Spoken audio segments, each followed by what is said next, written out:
She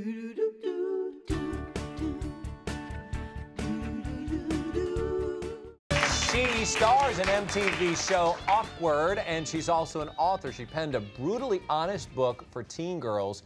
Here's the title, wait for it. A Real Guide to Really Getting It Together Once and for All. Really? Yeah. Really. Really. Please welcome Ashley Rickards. Welcome. Really?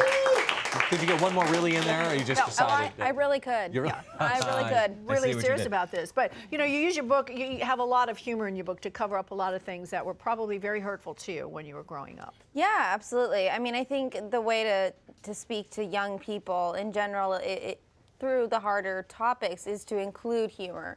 And that just makes it more relatable, more easier to digest, you know, all of that stuff. And the reason I wrote the book was really because I didn't have this kind of book growing up. And I went through so many superficial changes trying to figure out what was wrong on the inside and trying to fix it with everything else on the outside. When what I realized is when I love myself and I accept myself for who I am and all my quirks, I'm able to incorporate that into real, honest change for the better. Yes.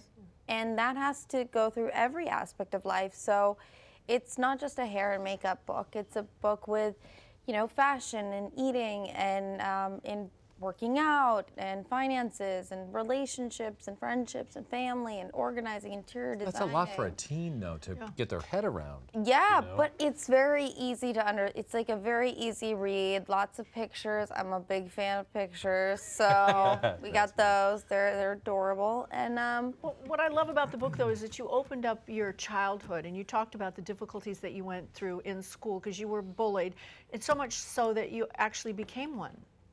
yeah, absolutely. I remember a distinct moment. I had this one bully, and she made my life horrible for years. And one summer, I had a growth spurt and I lost the weight, and I decided to be mean to everyone else before they could be mean to me, you know? And there was this moment when we were leaving the cafeteria, and she put her arm around me and she goes, you know, you're my best friend.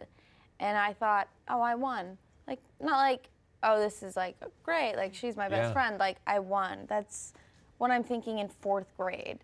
And that's scary. It's because I was so insecure inside and I couldn't handle anything. I didn't seek inner validation. I sought outer validation. I believed it when it was negative. Well, so much so, too, that it also affected, you ended up having an eating disorder as well, because I don't know whether you were eating to suffocate what you were feeling. I'm not sure what kind of eating disorder it was, but you did have one. So what happened? Yeah, I, from a young age, probably around 7, I started getting made fun of, and I would eat my feelings, as they say, and, you know. Were you a heavy child? I was, and I ate just to feel in control of something, in control of some part of my life, and then I got made fun of for that too, so I stopped eating, and I eventually found a horrible, you know, in between with bulimia, and when I came out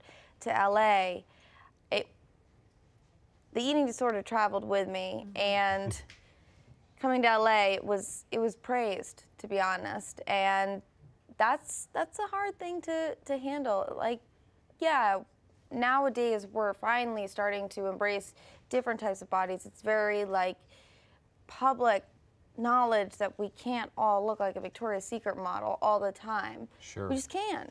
Where are you in that acceptance process? Have you fully embraced? Do you still have to work on it day in and day out? Oh, it's a daily thing for me. Yeah, I mean, I've come light years, absolutely, with the things that I lay out in my book. It's really how I did it, and I'm not an expert in everything, so I have the experts who helped me through each subject contribute to those chapters. And there's a personal essay before each chapter with my specific trials and tribulations with said subject, and you know, they're pretty funny. Well, but I also noticed, I mean, I know that your parents were very concerned about you because of everything you were going through.